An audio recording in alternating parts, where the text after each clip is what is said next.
Over the past few days, investigators have been piecing together a story that remained concealed for more than 3 decades. Nancy Guthrie, the 84-year-old woman whose sudden vanishing from her Tucson residence has captured national attention, wasn't simply the dedicated mother and grandmother everyone believed her to be. For over 30 years, she maintained an immaculate facade so convincing that even her closest family members, including her well-known daughter Savannah, never glimpsed what existed beneath the surface. Then, just days after she went missing, a cryptic package appeared at the Guthrie family doorstep, and everything transformed. Nancy had always been the silent strength keeping her family united. After her husband Charles passed away from a heart attack in 1989, she became a widow at 47 with 3 teenagers to nurture in Tucson, Arizona. Those who knew her remembered her as strong and giving, transforming their modest ranch-style residence into a haven of steadiness. She took on part-time work as a bookkeeper, gave her time at church, and brought up Savannah, Annie, and Cam with faith and resolve. To everyone around her, she represented the ideal mother figure, the foundation behind her daughter's public achievements. But even foundations can develop fractures. The initial indication of something concealed emerged on February 6, 2026, 5 days following Nancy's disappearance. An unmarked package reached Savannah's New York residence. Inside lay a worn photograph of a much younger Nancy standing next to an unknown man outside a modest cafe in Santa Fe. On the reverse, in handwriting nobody recognized, were the words, "She deserved more than secrets. Ask about Elena." During an urgent video conversation that evening, the siblings examined the photograph in disbelief. None of them recognized the man. None of them had heard of Elena. But the image was marked 1992, 3 years following their father's passing, and it would reveal a concealed chapter of Nancy's existence. As it turned out, Nancy had been maintaining a parallel reality since the early 1990s. It started in 1991 during an uncommon solo journey to Santa Fe for a church gathering. Still mourning, she encountered Victor Ramirez, a widowed artist and gallery proprietor from Mexico City. He embodied everything her late husband hadn't been: creative, intense, and independent. Their bond evolved from mutual grief into something more profound.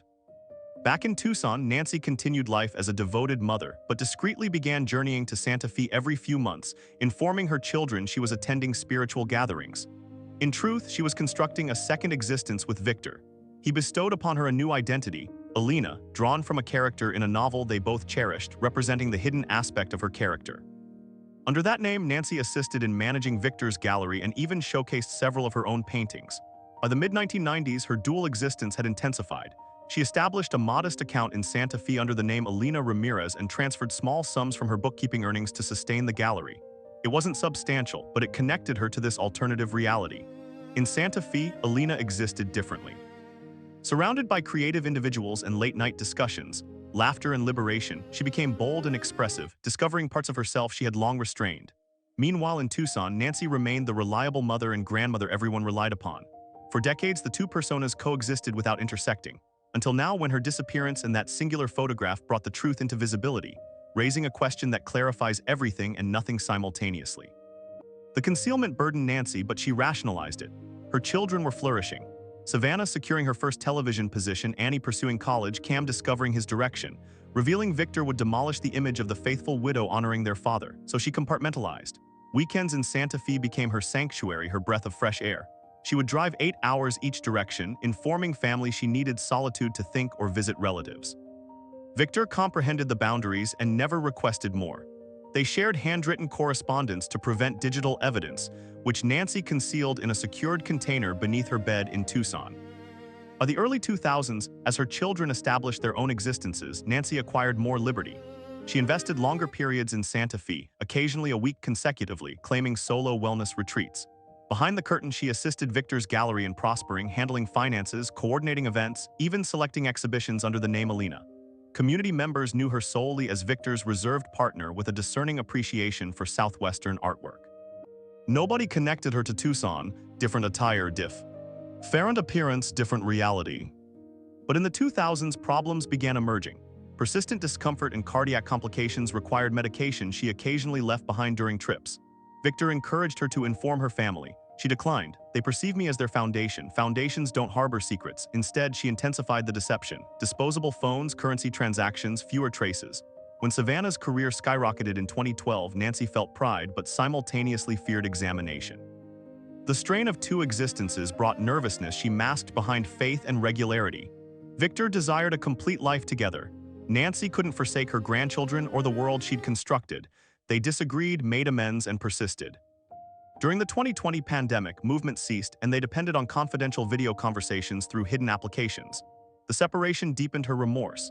When movement resumed, she visited less frequently, attributing it to health but genuinely fearing detection as Savannah's prominence expanded. Then on January 31, 2026, Nancy vanished. She was last observed following a family meal, the garage entrance closing around 9:50 in the evening.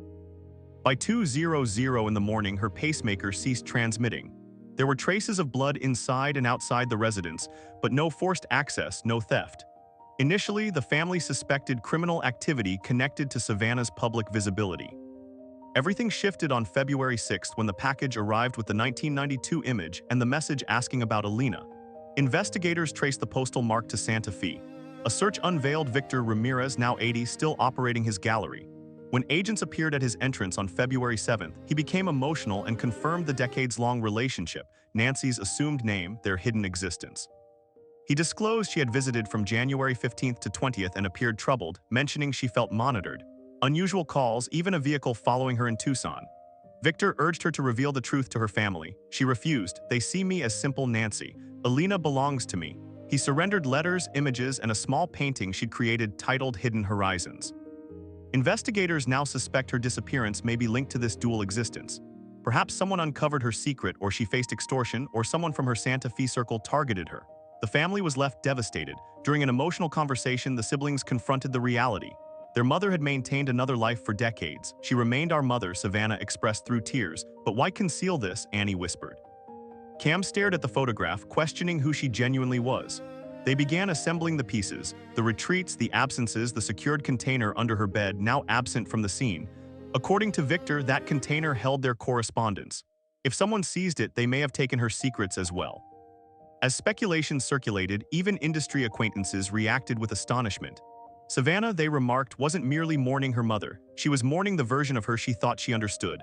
Online theories multiplied: a clandestine lover, a hidden past, potential jealousy or extortion. But fundamentally, Nancy's dual life may have been something more straightforward. An escape from the isolation of widowhood, an opportunity for a few stolen moments at a time to exist as Elena, unrestricted, passionate, and unburdened.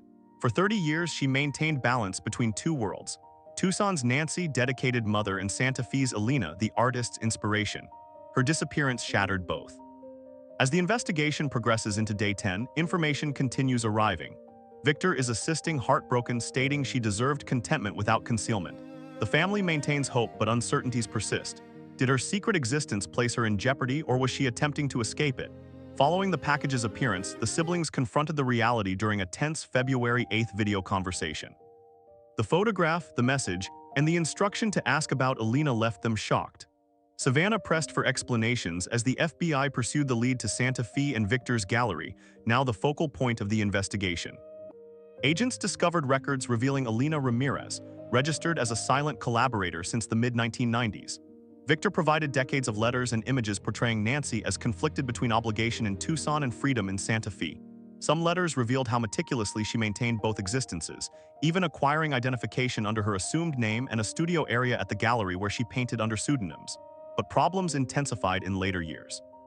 Medical complications, nervousness, and fear of revelation amplified, particularly as Savannah's fame increased. By early 2026, Nancy informed Victor she felt unusual calls, a vehicle following her. Investigators now believe those fears may have been legitimate. Financial records revealed a questionable $5,000 transfer in late 2025 to an unidentified account in Mexico, suggesting the possibility of extortion. The missing secured container from her bedroom, believed to contain letters and images, may have been the intruder's objective. When the FBI disclosed Victor's complete statement, the family was shaken. They began connecting decades of unexplained absences and retreats to the life she'd kept hidden. Public response has been powerful. Online theories range from jealousy to extortion to someone from her Santa Fe circle discovering the truth. The family released a brief statement requesting privacy while concentrating on bringing Nancy home. Meanwhile, Victor closed his gallery temporarily as it became a focal point for reporters and curious community members who knew Elena as kind and creative. Now, investigators are pursuing financial leads, questioning Santa Fe contacts, and re-examining observations near her Tucson residence. Nancy's dual life, once a private escape from widowhood, may hold the answer to her disappearance. For decades, she carried both identities in silence. Now, with blood at the scene and no indication of robbery, the case feels intimate.